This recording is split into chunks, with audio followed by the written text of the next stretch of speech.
Hello, everybody, and welcome back to the Cold Hard Truth NFL podcast. I'm your host, Anish Gupta. And I'm Srikar Agendran. We're back.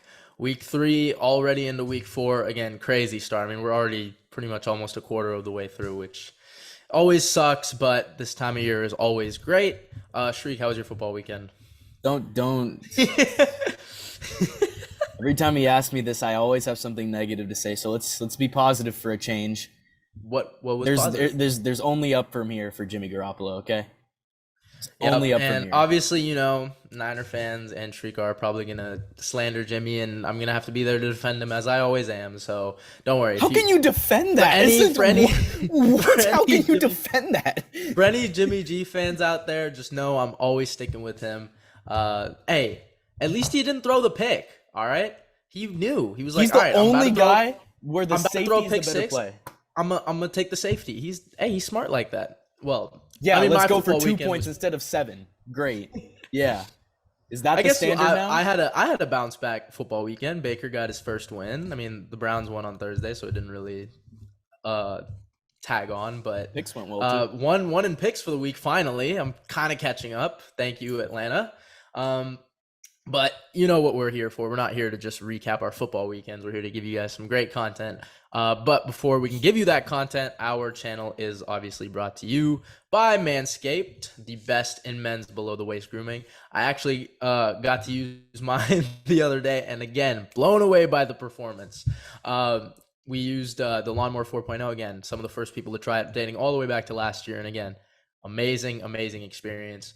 Blown away by the performance, the craftsmanship, and the details on the 4.0 are just next level. Their 4th generation trimmer features a cutting-edge ceramic blade to reduce the grooming accidents thanks to their advanced skin-safe technology. And with this advanced technology, you can feel safe and confident shaving those pig skins. And with the wireless charging system, it uses electromagnetic induction, which can help battery length last longer. I literally have not charged mine in like months, and it still runs so smoothly. Manscaped also has amazing products like the Weed Whacker Nose Ear Hair Trimmer, Crop Preserver Ball Deodorant, and super comfy clothing like a t-shirt and some boxers. Manscaped is already the below-the-waist grooming partner of the 1-2 San Francisco 49ers, and we are super excited to partner with them and bring their products to you guys. Join over 2 million men worldwide who use Manscaped with this exclusive offer for you. Srikar, you want to hit them with the code? CHT20. CHT20, 20% off and free shipping at the website manscaped.com. 20% off and free shipping using code CHT20. Unlock your confidence and always use the right tools for the job from Manscaped. Go grab yourself that Lawnmower 4.0. Go grab yourself that t-shirt. Go grab yourself that ear hair trimmer and Weed Whacker nose trimmer. And without further ado, thank you, Manscaped, and let's get right into it. Let's maybe start off with, I guess, the game of the week or the most anticipated game. The Buffalo Bills went down to South Beach to play the Miami Dolphins. Obviously, the NFL media loves to run away with these games, and as part of, I guess, the media, we will also. Dolphins won, right, in a really, really close game, improved to 3-0, and while the Bills, who quite frankly outplayed them in every statistical category except the scoreboard, they didn't get the one that mattered. So I'll let Srikar kind of dive into it. What were your thoughts on the game? What was the biggest takeaway, I guess? And yeah, floor is yours, bud. Yeah, when you say outplay in every facet, the Bills ran 90 offensive plays. The Dolphins ran 40. Buffalo outgained Miami 500 to 200. They got 30 first downs. The Dolphins got 15. I mean, they were so dominant, and yet Miami still won. So, obviously, what do you make of it? Buffalo's going to be fine. They're still the best team in the AFC, in my opinion. It's easy to make too much of one loss. I mean, the defense played well. The offense almost had 500 yards. The reason the Bills lost is just, at the end of each half, just terrible situational play. Like, it's just, it just ended up bad. Obviously, at the end of the half when they did the fake spike, that didn't really go well, and obviously the end of game as well. A fumble deep in their own territory, the missed 38-yard field goal from Tyler Bass. The Bills are going to be fine. For Miami, the Dolphins deserve credit. I mean, they have won low-scoring games. They've won shootouts. Mike McDaniel has a really, really good offensive mind. And the defense, I've nagged on in the past. I think they'll round into form. They're really talented not to. So the questions about Tua, I mean, they're going to continue, but the Dolphins are 3-0. They're looking like a playoff team with a lot of upside. So I really like what I saw from the Dolphins. And the big questions for both going forward, it's for Buffalo, it's about just executing in critical moments. I touched on it at the end of each half, just making good on those opportunities. It cost the Bills last year, obviously, with the Chiefs game, and it did again on Sunday. And for Miami, can Tua, keep improving, and can the defense figure things out soon? I'm not as concerned on the defense as you are. I think on the outside, I mean, X has been a little bit wish-washy in the sense that like he takes big risks, which is something that I hadn't really seen much from him. But he is also a ball hawking corner, and by X I mean Xavier Howard, right? Like you saw him bite on the slant against Rashad Bateman in week 2, so you'll see him make those type of plays, and even against Stephon Diggs on that deep cross over the middle, same kind of thing happened.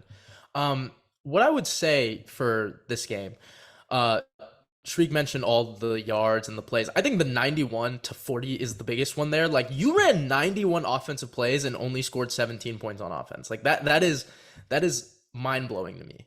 But the thing is, like this is similar for both Buffalo and Kansas City. I think this is both of those two teams' worst performance in the last 3 years. Like that was just so bad. Like situationally for the Bills, and then for the Chiefs, obviously just everything went wrong. In the last 3 years for the Bills, I mean, you could argue the Colts game was worse. I mean, defense was bad, but I thought the offense, kept them in it. It was like 31. They scored like 15 points. No, it was 31-24. No. I'm talking about the Colts in the regular season where Jonathan Taylor was going crazy. Yeah. I thought it was. I'll look it up right now, but keep going. I might have been thrown off, but yeah, no. I think I even then I thought that because this one, for when you have that much of an advantage on every stat like that, and you only manage 17 points, and also the red zone efficiency, the Bills have been so good at that. That's why I think it was like you go. What was it? I think they were 2 for 3, like scoring wise. The Dolphins were 3 for 3, all touchdowns. That's I think another facet of Mike McDaniel's offense is it's so refined and so good in the red zone because it's so diverse. That's why I think Mike McDaniel should be the coach of the year right now. I don't think it's really a question. Maybe Nick Sirianni, who's both guys I love, so I'm happy with that. Tua, again, I think he has top 3 passer rating in the league right now. He's doing things I kind of expected him to do, not be any like flashy, crazy passing numbers except week 2. I guess that was kind of anomalous, but yeah, just get the job done. Find your guys. And the Bills, who were losing 2 safeties, I thought they played pretty well except for that one post route that Waddle ran. I mean, like aside from that, they played pretty well. So hats off to Sean McDermott, I guess, in that regard. But yeah, I mean, you want to talk about the offense too. It's like, you get in the red zone, right? Like twice, and you, in the last final 4 minutes, score 0 points, right? Like it's a little bit concerning. And then the pass on 4th down for Josh, right? Where he just kind of wobbled it. He threw off his back foot. So, as kind of a nitpicker, I would say, that was a little bit dumb. Like, I love Josh Allen more than pretty much anybody, but you've got to, I mean, right there, you got to plant your foot, right? Like, I know pressure kind of got to you, but he relied a little bit too much on his arm there. And, that's kind of what happens with strong arm quarterbacks, right? You like tend to, trust it a little bit too much. But I'm not concerned with the Bills at all. This was a game that, as Srikar mentioned, they pretty much dominated despite being in a hostile environment, and they'll be fine. I mean, they're going to get Jordan Poyer back, who I think is one of, if not a top 3 safety in football. And then for Miami, quick touch on the defense. I mean, they played great. Like despite all the yards, right? What matters is the points. That's the biggest thing, right? That's why scoring defense is one of the highest rated things when ranking a defense. And I think obviously the forced fumble to set up that touchdown by what was it? I think it was Javon Holland, and then Melvin Ingram picked it up. Right? Like they just make those plays that you need, right? 4th quarter, I mean, they're down 35-14 against Baltimore. They held them to 0 points through literally like 8 minutes. So I think Miami's defense is doing what they need to do.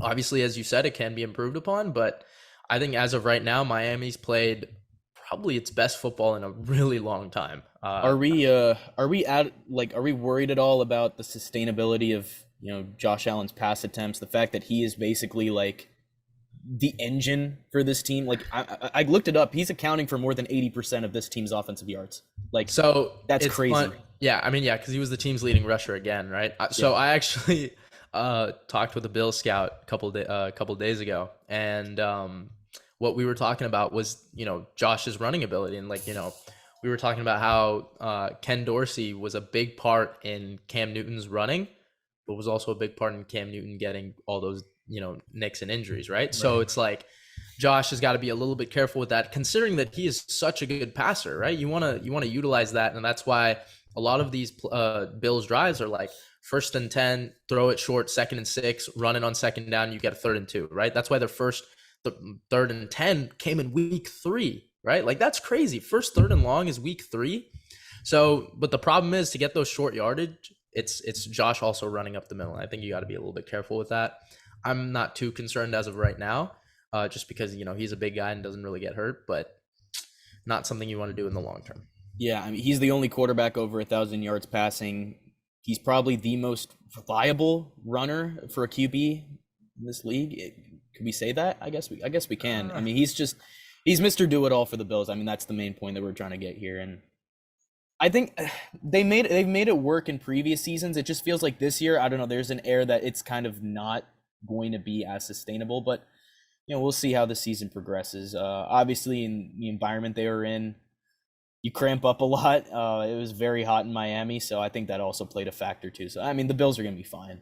Yeah, I believe he was 26 or 27. He's got time, right? Like, I mean, he's signed a 4-year deal, so like you're probably going to get the most out of his legs with that extension. So, yeah, I'm not too concerned. Obviously, one bad injury and then things start to pile up, and then questions start to rise. But for now, knock on wood, we can say for sure Josh is going to be fine. Bills are going to be fine. Mm-hmm. And then as for Miami, hey, I think the division now does not have a clear consensus one.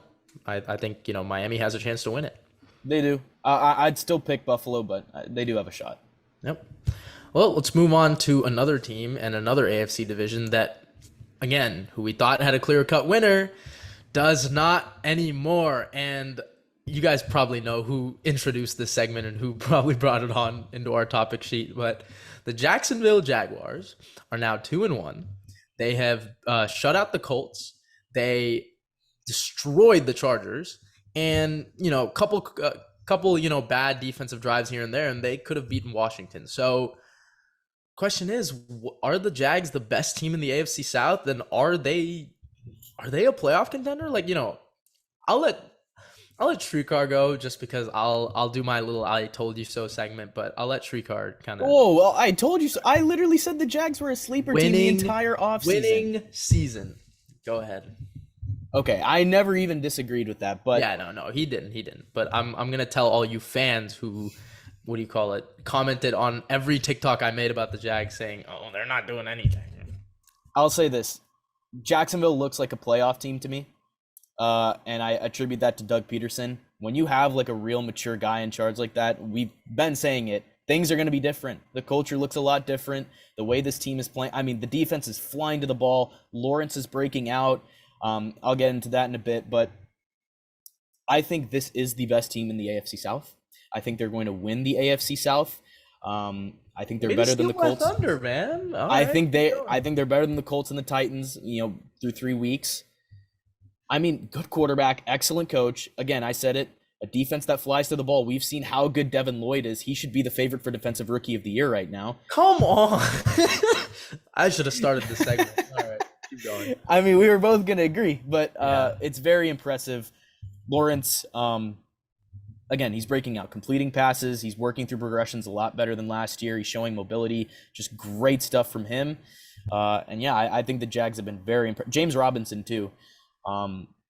Whatever that rehab was for the Achilles, it went very well because he's looking really good.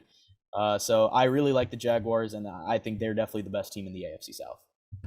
I'm glad Srikar forgot one thing so I can finally say it. Their offensive line is so good, and I need people to respect the hell out of Brandon Sheriff, okay? He's been rotting away in those years in Washington. Nobody knew how good he was. Everyone just knew, okay, he had a high rating in Madden.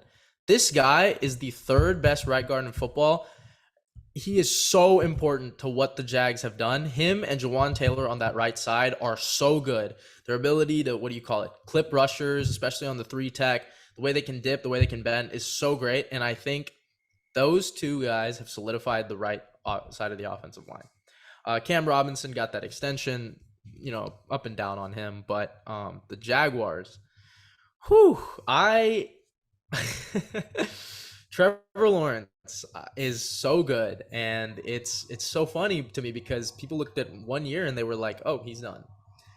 Why? Right? Like he's learning to adjust in the NFL, and we can't expect every quarterback to start off and be this Patrick Mahomes, be this Lamar Jackson, and Trevor Lawrence has looked like the most improved quarterback in 22, which I made a post about in June, and I got a lot of backlash by a lot of 15, 14-year-old TikTokers. So I'm glad they're kind of coming around. But yeah, I agree with you, Shriek. I think the Jags right now should be on a lot of people's radar to win the division. As you mentioned, Devin Lloyd is an absolute stud. He's my favorite for D-Roy right now, even though Hutch had that 3-sack first half. Devin Lloyd is just way more important.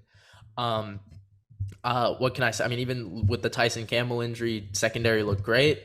And yes, the Chargers had injuries, but Jacksonville outplayed them in every facet. Like, it just wasn't even close. I mean, like, you can't predicate all of that on injuries, right? Like, as a team, you can't just get outclassed 38-10 like that, right? And Christian Kirk, I'm glad you didn't talk about. Christian Kirk needs to be on your radar as a top 15 receiver, and I'm not even kidding. Like, every single week, he has been putting up numbers, and he's been so good garnering all CB1 attention, right? And despite all that, he's still getting good yards. He's still finding the end zone. And Trevor Lawrence is still spreading the ball out, getting guys like Zay Jones who got 11 targets, right? I mean, they're utilizing Evan Ingram in the running game. The Jags have found so many different ways to utilize their guys. Of course, I would love to see Travis Etienne get a little bit more touches, but this offense has been so great. RPO scheme, and I think the Jags, people need to start fearing him. And I think this is a big test going at Philly, especially for them. So week 4, it's going to be a really good test to see what they do. If they win that game, let's keep them atop the radar. But I think a winning season is upon them. And I'm really excited. Yeah, I'm with you. All right, moving on to the team who they're going to face, the Philadelphia Eagles, who I've seen a lot of people put them number 1 in the entire NFL on power rankings. So I guess, do the Eagles look like the best team in football through 3-week streak? Let's talk about the game. Hurts threw for 340 yards and 3 touchdowns. Devontae Smith caught 8 passes for 170 yards and a score. Defense sacked Carson Wentz 9 times. I mean, that was just a runaway game. Through 3 games, I'll ask this. What is Philadelphia's weakness? I mean, the Eagles are throwing the ball all over defenses. They can run at will. The pass rush is getting home. The secondary is really good. I mean, there's going to be adversity at some point. But I looked at their schedule. I don't think that adversity is going to come anytime soon, because if you look at the next 7 weeks, so you got the Jaguars, which is this week. Then you go at Arizona. I think they can win that. Cowboys at home. I think they win that. You get the Steelers off a bye at home. I think they win that. At Houston, that's a win. Commanders, I think they sweep the Commanders. And then at the Colts, which is very winnable. Like, where are they losing?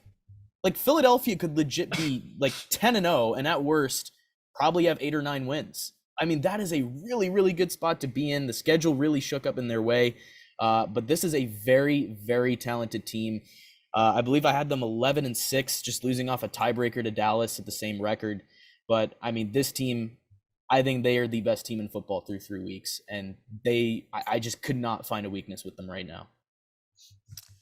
I love the Eagles, as I feel like a lot of people now are starting to kind of come with that trend. My one thing, and Srikar, you were asking what is their weakness? I think it is the fact that they are so good at both facets of offense. They can be relying a little bit too much on one over the other. And I think that's why against Washington, they stalled a little bit even after getting that lead, right? Philadelphia is a hell of a team. Nick Sirianni, hell of a coach, man. And I love him. He's a player's guy. This team is rallying together. Jalen Hurts literally gives the locker room speech after every game. He is a true leader. Again, you guys know I'm a Jalen Hurts defender, and I think he right now is my MVP. A lot of people would probably say Lamar, but for me, it's Jalen Hurts, no doubt about it. Well. Yeah, I had him dark horse in that video, so I'm happy about that too. But the Eagles, I got to agree. I think they've, in terms of performance and in terms of offense, defense, special teams, they have looked like the best team in football. You did give their schedule out. The NFC East did match up with the least over 500 teams anyway, dating back to last year. So yeah, they're all 4 of their schedules are pretty easy. My only thing is, and I guess it's like, playoff experience, but they had the one against Tampa, right? Like I think this team kind of knows how it works. And they're starting to be on a lot of people's radar. It's hard to really find a fault with this team. I think they're great. AJ Brown is such a good wide receiver one, and I think Devontae Smith is kind of coming into his own. All those rumors about him being too small it's kind of flying out. Man, this team it's a really good football team. I think they've literally had every problem that they had last year pretty much solved. So again, yeah, barring shout out to Howie Roseman, amazing GM. Yeah, which a lot of people were not saying a couple of years ago. Remember? I mean, I've always been a big Roseman fan. So with the Rager pick, I wasn't gonna overreact to it. Let's see. I mean, again, I think they are the best team in football through 3 weeks, but again, the NFL season is 17 weeks, not 3. Right. So let's see how it goes. But yeah, I think we're both in a consensus there. How far do you think this team could go? Ooh, that's a little early to ask, but I think they could win. I think they can make a deep run to the NFC Championship, honestly. I think this team could make the Super Bowl. And I wouldn't put it against you. And I think the reason why is we're seeing a lot of these young teams just play so up to par, and they may not have the experience, but they've got some dogs in that roster, and they win a lot of these dogfight games. I think this is a team that can go all the way. Right. Moving on to two teams with 2 quarterbacks who have gone all the way, as I try and do a transition. We saw maybe the final time Aaron Rodgers and Tom Brady will play against each other. Rodgers tied it up in the regular season matchups. So he, beat him 14-12. Now I'll kind of start on this one. Like we kind of wrote down on the topic, do the Bucs and Packers need to fix their offenses? I don't necessarily think they do. I think the Bucs have a lot of injuries. I think that's just a big part of it. I think they'll be fine when Mike Evans gets back. I think this is a game that the Packers kind of stole because of the injuries and suspension. But I will say this about Aaron Rodgers. Like, it's very clear and obvious who he trusts and who he doesn't trust on offense. Now, albeit he can still find them, right? But when, things go south, right? When one play doesn't go the Packers' way, he becomes so much more conservative and the offense kind of shifts, right? Like you saw it against the Niners in the divisional round, right? They march down the field, they score. Mercedes Lewis has a fumble, and then, just a bunch of conservative plays. Rodgers isn't really pushing the ball down the field, right? And that's kind of what bit them last year. And then again this year, right? 2 straight scoring drives, and then Aaron Jones fumbles at the goal line, right? And we see a lot more of a conservative offense, less down the field throws, less throws over the middle. So that's my one concern about Aaron Rodgers, is that he doesn't like when it's uncomfortable. He doesn't like when situations get a little bit hasty. And it's kind of understandable losing your favorite target and your most reliable one, but Romeo Doubs and Alan Lazard were making plays. So I think these guys are finally getting some big in-game action. And, as a quarterback, you got to trust your receivers. Otherwise, chemistry doesn't really work. So that's what I would say about the Packers. I'll let you maybe handle the Bucs. The game in general, it was a punt fest. So Jake Camarda, Pat O'Donnell, salute to you guys. Of course, as you mentioned, both teams were missing a lot of weapons. The Packers didn't have Sammy Watkins and Christian Watson. We got to keep that in mind. But yeah, of course, the Bucs didn't have Julio Jones, Mike Evans, Chris Godwin. None of them are long-term situations, except for maybe Watkins and his hamstring. Tampa Bay might have all 3 of those names I just mentioned back when the Bucs host the Chiefs on Sunday night. I think with the Bucs, my one cause for concern here is they can't run the ball because the O-line is so beat up. They ran for 72 yards on 2.4 yards per carry against the Saints. And then this week, same average, but only 34 yards. I mean, that's It's not going to cut it. You got to be able to run the ball well. But I do think with the quarterbacks, Aaron Rodgers, I think he'll get rolling soon. Both quarterbacks are kind of going through the same stuff with the whole weapons thing. Brady's been playing decent. It's just, I think both of them will get going once health gets back on their side. And I think both teams will still be playing deep into January. I'm not losing faith in either team or anything like that. But the offenses have to get healthy first. Both teams have amazing defenses, but the offense has to get healthy. Yeah, I was just about to say too, the Packers defense is great. The Bucs defense is amazing. Also, you got to trust these guys, right? Like they've been here before. And at the end of the day, they're both 2-1, right? Like no matter how you get there, what you got to do to get there, who you're throwing to, who you're running with, what your offensive line is, what your defense is, at the end of the day, the ultimate stat that matters is that win-loss record, right? And those two guys know that, right? Aaron Rodgers is the guy who's had the 1 seed 3 years in a row, right? He knows what it takes to get to the playoffs. Tom Brady, again, 17-time division winner. Like he knows what's at stake here. Mm-hmm. These two guys, two guys that you just can't lose faith in. And again, though their offenses have been a little shaky, not much to fear. I think the Packers, in my opinion, still win this division. Obviously I think the Vikings will be a wild card team, but yeah, and I think the Bucs too, just based on what I've seen from the other 3 NFC South counterparts, it's like, I don't know how you'd have to give the division away for one of these teams to take it. Like it's just looking, rough in the NFC South aside from them. So it's good. These two teams can kind of afford that, which, I guess plays in favor to what these two quarterbacks do. But yeah, let's not fear these two guys. Yep, I agree. All right. That was kind of our week 3 recap. Let's move on to some fantasy football starts and sits. It is your guys' maybe favorite segment. I don't know. We always go through these rather quick, but obviously if you ever need a quick start or a quick sit, maybe send it in the comments and we'll probably answer it, or go on our Instagram. We'll probably handle that too. Srikar, I'll let you go start. Who's your fantasy start of the week? My start is Devontae Smith. It's not the craziest pick, but I mean, there are people wondering what the target share would look like between A.J. Brown and Devontae, and it looks like Devontae will be just fine. He's going to get a share. Between those concerns, being put to rest and his performance last week, I think it's safe to start him this week and expect him to produce as a really, really good number 2 receiver. So, as you guys know, I kind of like to do, players that are not really on everyone's radar. And my start of the week this week is going to be Tyler Lockett. People haven't realized this, but 11 targets in back-to-back weeks and both 9 catches.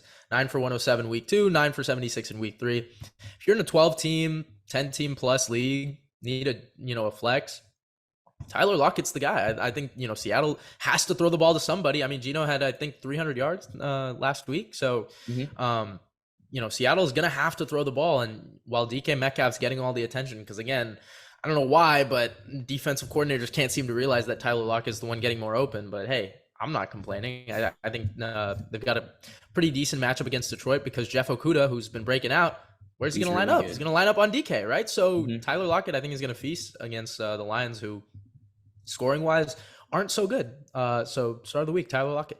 Scoring-wise? Yeah, defense. On defense. Yeah. My bad.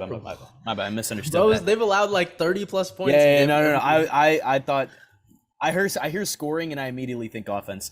My sit of the week, it's Chase Edmonds or Raheem Mostert, and I say that it's just tough to predict which back will be used in which situation and how Mike McDaniel will do things. Pretty similar to how Kyle Shanahan runs things with the Niners.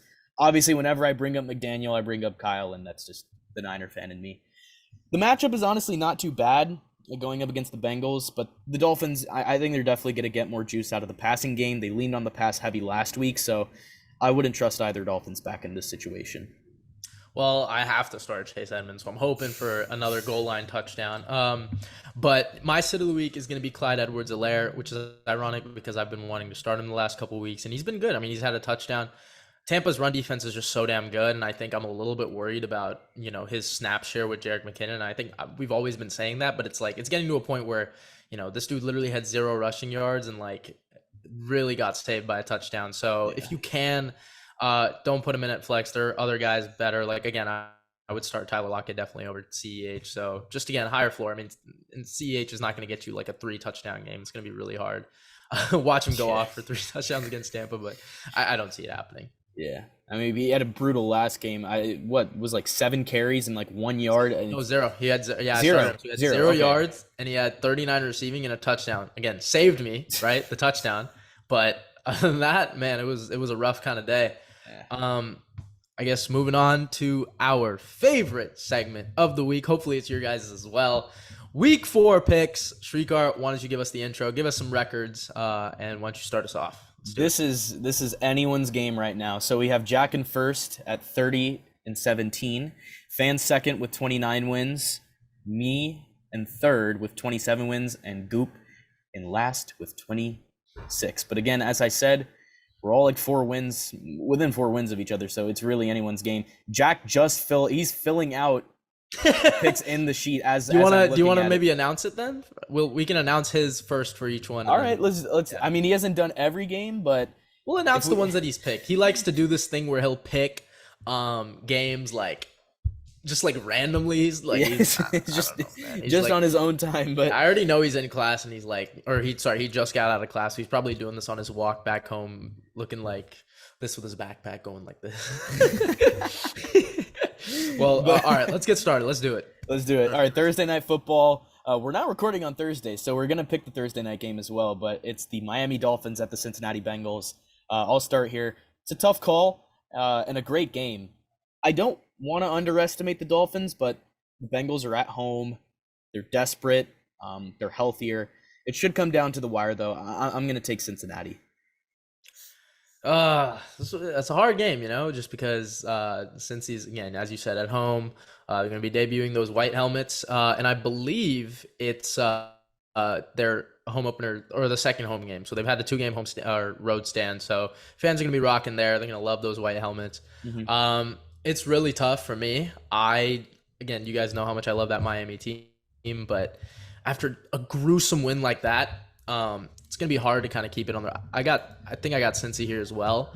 I think their offense finally finds their groove here. And but if they lose against Miami, you got to hit the panic button a little bit in the sense that just because record-wise, right? Because I think the Ravens are going to be fine, right? And Cincy, the problem is, right? If you don't win this division, you're going to be in a race with so many different other teams to win the wild card, those 3 wild card spots.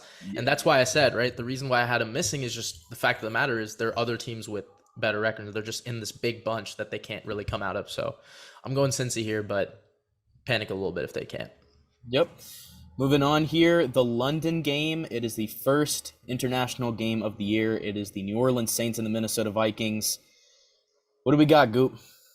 All right, so Jack's going with the Saints. I'm not. I'm going with the Vikings. I wasn't high on the Saints, that high on the Saints coming into the year. I think I've picked them pretty much or against them every week except the first one where they played Atlanta. But yeah, I'm going with Minnie here.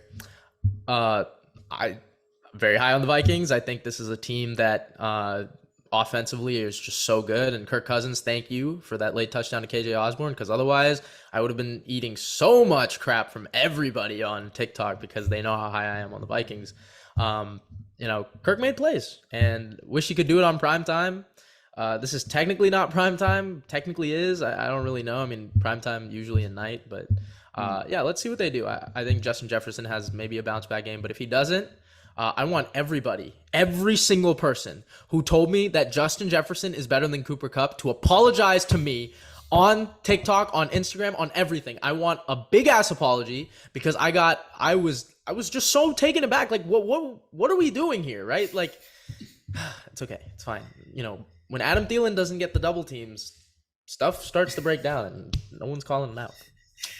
I'm also taking Minnesota. The Saints keep downplaying Jameis Winston's back injury, but I mean he has not looked good the past 2 weeks, so I'm starting to think it is definitely a factor.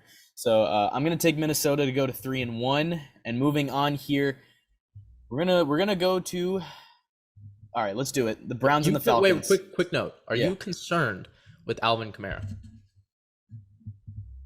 Slightly, but not necessarily. I think I'm more concerned in the quarterback than the actual playmakers. So okay. I think that's Olave had a good game though. Quick shout out to him. Olave did have a great game. I think he was rookie of the month or rookie of the week. I don't remember what it was. I think it was rookie of the month. But yeah, Olave's been a stud. Not worried about Michael Thomas. I don't think I'm that worried about Alvin Kamara either. All right, moving on. Let's do Browns and the Falcons. All right. As I said before, the Falcons are, better than I thought. But the Browns are handling business and should be 3-0. I mean, if we flash back to Don't do that. Don't do that. Don't do that. Hey, look, Jacoby Brissett, all you got to do, just hand off, make a few throws to Amari Cooper, and get out of the way. And if he does that, I'm taking the Browns. First off, prayers out to Myles Garrett because I was at work and one of my boys, Brad, who works at for the Browns, texted me. He was like, sent me something about Myles getting in a car accident. I was like, dude, no way. Like I was about to flip. Like I was so scared. Eventually came out that it was non-threatening injuries, couple lacerations, some strain in the shoulder and biceps. But I mean, if you look at the aftermath of the car, I mean, especially because it probably hydroplaned a lot. Yeah. So probably hydroplaned due to the intense rain and then also kind of moving out of the way, a quick swerve. Ohio has these people who aren't from there. And I love how I'm saying that as I only go there a couple weeks a year, but the roads are completely next to grass and it's just one road. So it's so cool because it's just a hilly road next to trees. But if you swerve off, you are going to lose traction of the car. So obviously quick prayers out to him. I think he will have a factor. If he's not there, I am a little bit worried just because this team, Atlanta, is they're pretty shifty. Marcus Mariota is hard to bring down. And the problem with the Browns is they can't finish pressures. That is a big problem for this team. They let Mitch Trubisky roll out of sacks, throw passes outside of the pocket. I mean, say what you want about Marcus Mariota. He's been pretty decent, and these pass catchers have been having some really solid seasons, especially Drake London. And I think Denzel Ward needs to get on his, little high horse, and you just got an extension. Let's lock one of these guys down. I'm a little bit scared. I quite frankly am not sure, especially because it is at Atlanta. This is a 50-50 game for me. I'm gonna take the Browns though. It could change, but I'm kind of nervous about this one. All right, the football team and the Cowboys, a divisional, or not the football team, the Commanders. I got to get used to saying that. I'll pass this off to you because of Carson Wentz, but who do you got? It's so sad. I mean, what the hell is that? Bro, that offensive line is so pathetic. It's the offensive line. Come on. Are you kidding me? If you watch all the 9 sacks, I'm looking at this, I'm like, dude, what the hell are you doing? I hope the O-line in that locker room apologized because they didn't even get Wentz time to climb or go through his, bro, the dude couldn't even look at his primary read. Forget the second or third one. He couldn't even look at his primary read before getting hit both ways. Washington's looked really concerning. He's still finding a way to hit his outside guys, though. I mean, Terry's had some pretty good weeks. Curtis Samuel's had some pretty good weeks. So offensively, I mean, they've just been, aside from the O-line, I mean, it's terrible. And also running the ball have been a little inconsistent. Dallas feasts on divisional opponents. It's at Dallas too. Give me the Cowboys here. I think they're pretty impressive. Dallas, I'm going to say this right now, have a top 5 defense. Hey, I mean, how could you go against the immortal Cooper Rush? I mean, yeah. Not as bad as people thought. All the man does, all he does is spot start and win games. Literally. I'm all aboard the Cooper Rush train, baby. Hey, hold on. Is it bad for me to say, with this offense, he's played better than Dak Prescott since dating back to the start he came in against Minnesota. So week 7, hold on. I'm not entertaining that. Since week 7 of last year, I think Cooper Rush has played a little bit better. I'll say this. I'm not even kidding. Rush doesn't look pretty at times. Take out the Patriots game. Take out the Patriots game. Since week 7. Nah. Yes. I can't. No, I'm not doing it. Oh wait, off of 2 games, I'm not doing that, right? Off of 2 games? No, I'm not doing that. 3. He's 3-0. Yeah, okay, yeah. No, it's 2. Since the Minnesota win, I think he has looked better. I'm not even kidding. Throwing across the middle, I'm not even kidding. When Dak has not been with Amari Cooper, he has looked terrible. Cooper Rush, on the other hand, has gotten the job done, and I'm not even kidding. He's obviously, I think Dak is overall better, but he's one of the better backups in the league. Although it's not always peaches and cream for Cooper Rush, but he just wins. Meanwhile, Carson Wentz, what I said this last week, it's the Carson coaster. few amazing throws, a lot of not amazing throws, and a bunch of sacks. And for that reason, I'm taking the Cowboys because I will not ride the Carson coaster today. But let's move on here. The Lions and the Seahawks. The Lions should win this game. Much more explosive offensively. The defensive front should get pressure on Geno Smith. I'm going to take Detroit here. Keep it simple. Man, imagine telling someone that 2 years ago. That's crazy. Yeah, I agree with you too. It's at Detroit. Jeff Okudah has arrived, man. It's so great to see. Again, for those of you who don't know, I grew up an Ohio State fan. He was my favorite defender I ever watched there. So I'm going with Detroit. I think this is a good team. This offense too, literally 25 plus pretty much every game. They're a lock for it. So yeah, a little bit concerned about the Swift injury, but they'll be fine. Yeah. The Titans and the Colts, two fairly even teams. Who are you going to take here? It's at Indy, right?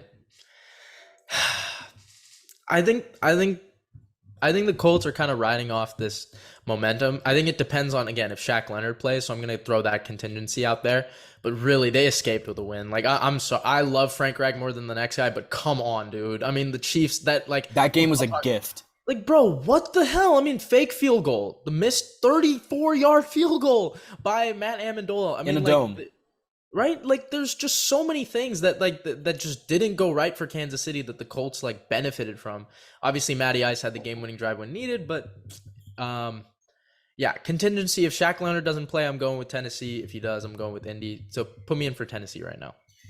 The Titans need to run well with Derrick Henry and set up a few shot plays for Ryan Tannehill. I think they can do that against the Colts defense, so I'm going to go with Tennessee. Obviously, it's a divisional game, so things always go a little all right, especially between the Titans and the Colts. So I'm also going to pencil in Tennessee here, but I wouldn't say expect this pick to change, but there is a possibility where I do change my mind here. Agreed, yeah. But moving on, the Giants and the Bears. One of these teams is going to be 3-1. Like, that's ridiculous, but I'm not complaining. I love an underdog story. All right, I'm gonna say that 3-1 team is the Giants. They're at home. They have the better quarterback somehow. Somehow they have the better quarterback right now. What do you mean somehow? Okay, all right. No, I'll get time. Give me my time to. Someone has to defend Daniel Jones again, so I will. I'm taking New York here. All right.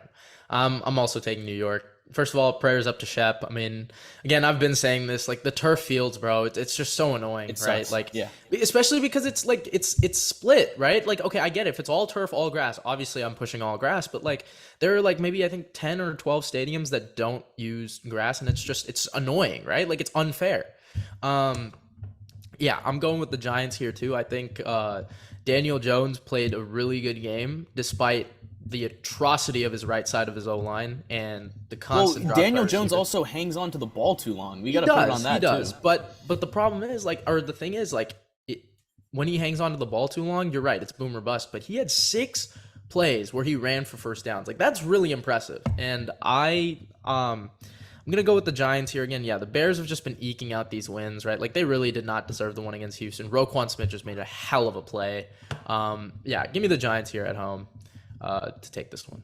All right, the Jaguars and the Eagles. We alluded to it earlier. We've talked about both these teams. Who would have thought this would be an excellent game?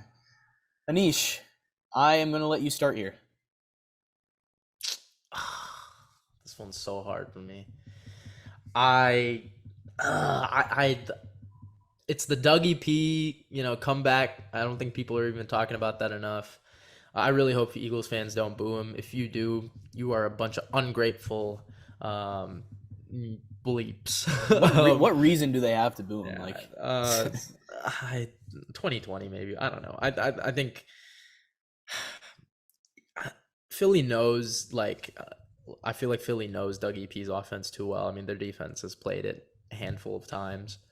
Give me the Eagles here, but I'm not too confident in it. Again, I think Jacksonville's the best team in the AFC South. Eagles might be the best team in football. I think they are. It's Doug Peterson's return. A lot of narratives here. I'm also going to go with the Eagles. I think you laid out a pretty good reason there. They just know how to scheme against this offense. So It's a very tough game to pick. I mean, I'll say that right now. This is really tough. And Here's my thing though. Does the Eagles defense know how to stop, or sorry, wait, other way around. Jags defense, Eagles offense. Like the Jags defense matches up pretty well. My only problem is the Jags are a little bit injured in the secondary, and they're also just a bunch of young guys, which is my problem. Like I feel like they're just gonna give up one or two big plays that they can't come back from. The Eagles are a very big play offense, and that's my problem. Like I think that for a team like Jacksonville, who plays very stout, the thing is they don't give up the big play, right? But I think Philly's just going to get one or two that they can't come back from. And that's what we were saying before. Like, it's very tough to nail a weakness with Philly. I feel like I can't pick them until they lose now. It's kind of what it is for me. It may be too early to say that, but again, I outlined the schedule. I just don't think they're going to lose for a while. Well, here we go. Let's move on. All right. The Jets and the Steelers. This game's going to be terrible. Zach Wilson is back. Mitch Trubisky is still there. I'm going to use this chance to just say, start Kenny Pickett. Just come on, just do it. This is going to be a very, very defensive battle. Tomlin and Saleh on the sidelines. Both teams aren't good, but the Steelers are at home with the better coach, longer rest. I think I got to go Pittsburgh here. I am also going to go with Pittsburgh. These are just the type of games that they don't lose, right? You're right, at home, 10 days rest, and like the Jets, I think, Zach coming back, they're going to have to face a pretty, ferocious defense. I mean, Sauce can't cover everybody. And, the whole Kenny Pickett thing, again, I'll defend Trubisky a little bit. I think the play calling was worse than what he actually had to do, than what he did on the field. You guys know I love Kenny Pickett, so I would not complain if he were to play. I think Kenny Pickett does give you a better chance, but I also do think him watching from the sidelines a little bit more will increase his football mind. So yeah, give me the Steelers, but Trubisky's just not a threat. He's just not. He's not. I mean, I don't think any team in this league is scared of Trubisky. Yeah, I mean, he's not going to give you these off-script plays, but he can run an offense. But yeah, you're right. Give me the Steelers though, and don't really. This game is a little bit weird. Mm-hmm. There's 2 games left on the early slate. I saved these both for last because I just didn't know where I was going to go with these. But the Bills and the Ravens. This is the best game of the week, in my opinion. The top 2 quarterbacks through the first 3 weeks going at it, Allen, Lamar. Both have accounted for more than 85% of their team's offense, which is crazy to me. I mentioned Allen's stat earlier in the Bills segment, but Lamar, he's accounting for even more. So in this matchup, I'm going to say Lamar Jackson beats Josh Allen. I'm going with Baltimore, man.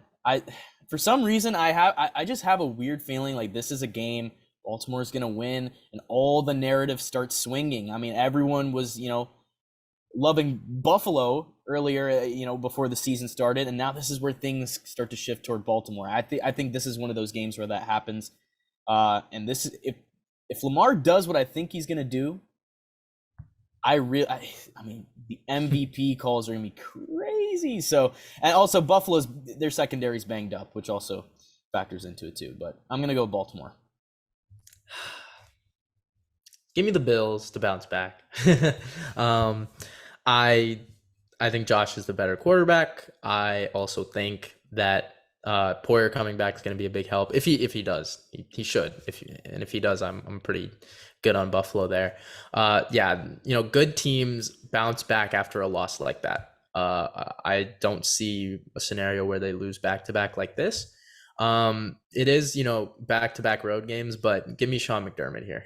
This one's a close one. You're right though, but I think Buffalo you're right. Like this is a very big narrative swing, right? Because if the Ravens win, do they kind of insert themselves as the best team? Because a lot of people had Buffalo only losing like 2 or 3 games throughout the entire year, right? Yeah, I think I had like 4.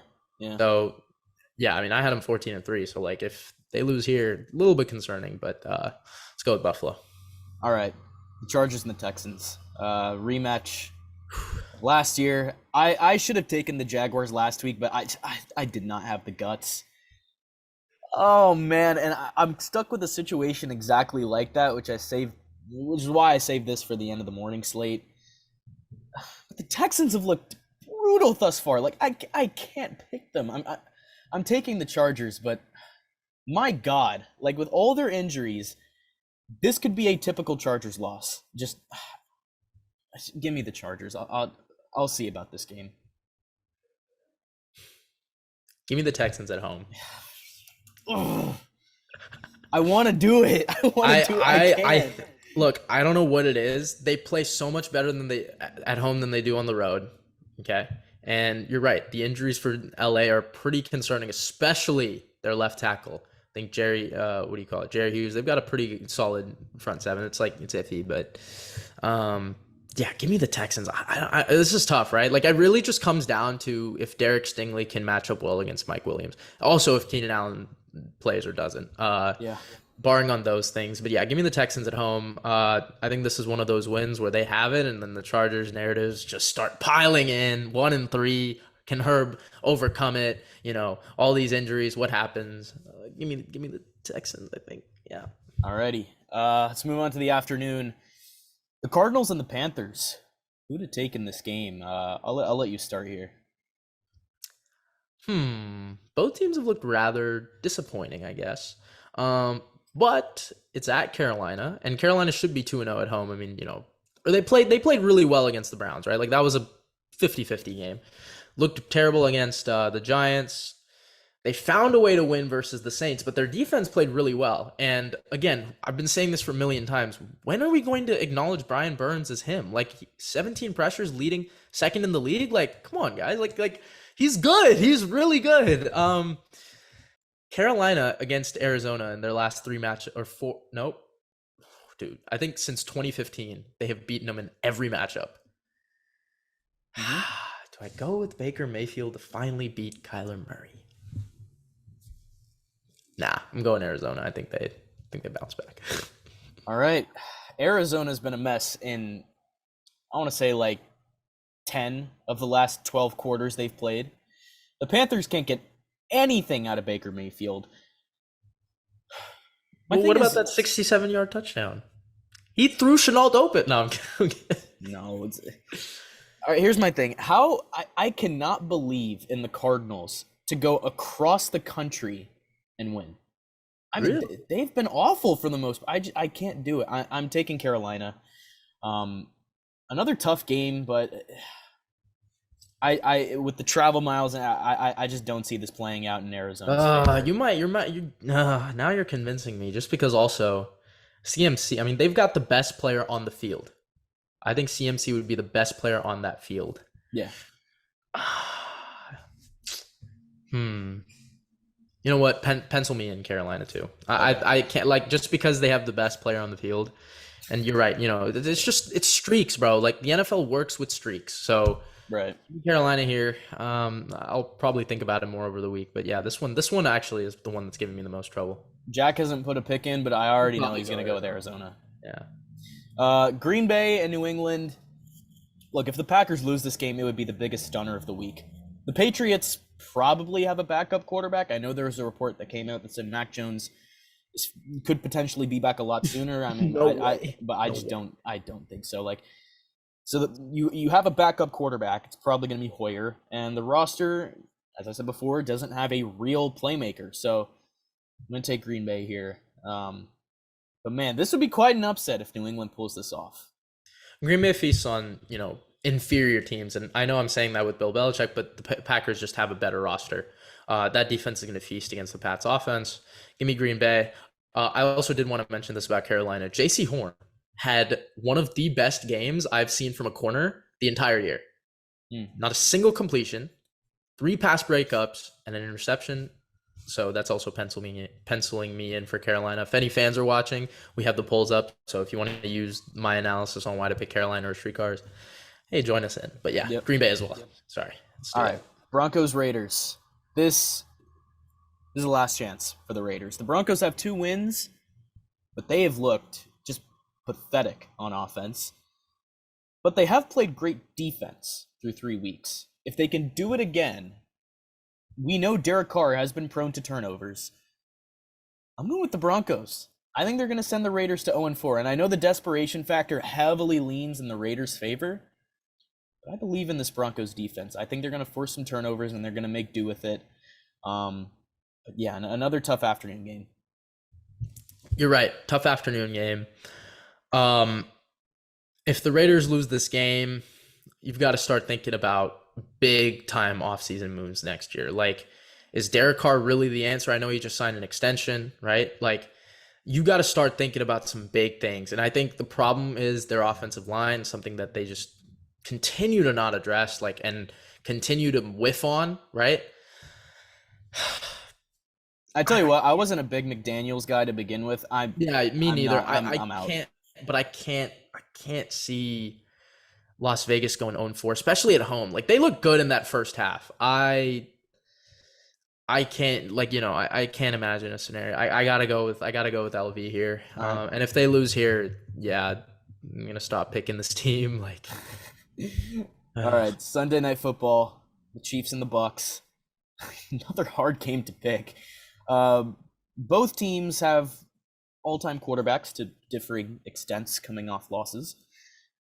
The Chiefs are healthier, but the Bucs might have the more talented roster. And ultimately, I think Tampa Bay's pass rush is the difference in this game.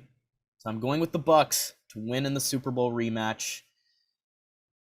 I really want to go with Kansas City, but because this is a prime, get right spot. And this game will be played in Tampa, by the way. Obviously, you have Hurricane Ian rolling through, but the NFL announced that they're going to keep it in Tampa.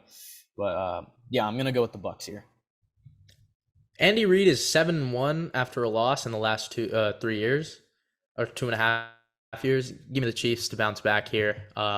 Again, they played their worst game. Like, I know practice was heated. Like, bro, that is not a game you should have lost, and I think they're going to pour it out on Tampa. Give me the Chiefs to bounce back again. Their offensive line, that's the most important part that's healthy. I think they're a good matchup for Tampa's ferocious front seven. Give me the Chiefs to bounce back. All right, and Monday Night Football. We've talked a lot about streaks. We've talked a lot about trends. But we have the Los Angeles Rams against the San Francisco 49ers in a rematch of the NFC Championship. And the Rams always struggle with the Niners. And I think it happens again. San Francisco is going to pressure the life out of Matthew Stafford. And look, what did I say in the beginning? It's only up from here for Jimmy Garoppolo. He cannot be much worse. He cannot be any worse than he was a week ago. I'm taking the Niners. I hope we win this game. I really hope we win this game. If we lose this, here we go. Seasonal depression for me. So I said it last week. When do we think Srikar is going to pick against SF? He's picked him in every I'm not week. going to do it. And guess what? I'm going with the best coach in football. Give me not Kyle Shanahan, Sean McVay. Give me them Rams. Look, they've looked pretty disappointing too. But SF's offense, bro. What the hell? I mean, come on. Yeah, like, Jimmy, man. No. Not blaming him. Yeah. Let's blame guys like Ayuk for not getting separation, right? I mean, because Debo and Jimmy are always doing their part. So, also, there's a guy who people might consider to be the best offensive lineman in all of football that just got carted off. So, yep. Rams. All right. That's going to cap off picks. A lot of variance. Yeah, I think Shriek and I differed on 3 games in a row. We differed on, Chargers, Texans. And then, the 3 in a row, LV, yep. AC, LAR. So, yeah, we got a little bit of variance here. And then, Jack's probably going to differ with me or Shriek on, he has to on one of these. So, we got some variance. Again, polls are up right now. If barring any crazy injury, we'll probably maybe put another poll back up on the day of or something. But I don't really suspect that. So, polls are up on our Instagram. Go vote. Go do your thing. But with that being said, thank you guys so much for tuning in. We have been the Cold Hard Truth NFL podcast, and we will see you guys next time.